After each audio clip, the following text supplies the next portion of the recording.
How to buy subscription of the Univision Now application.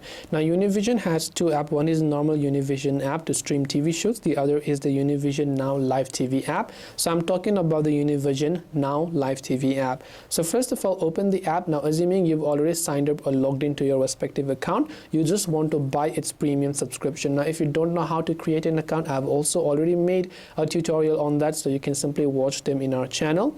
What you have to do from here is simply tap on the three lines option located at the bottom right after you log in. Go to the option called My Account from the top left. Then here you can see subscription, and here you can see to choose a plan. So I can simply tap on the select button that I can see here.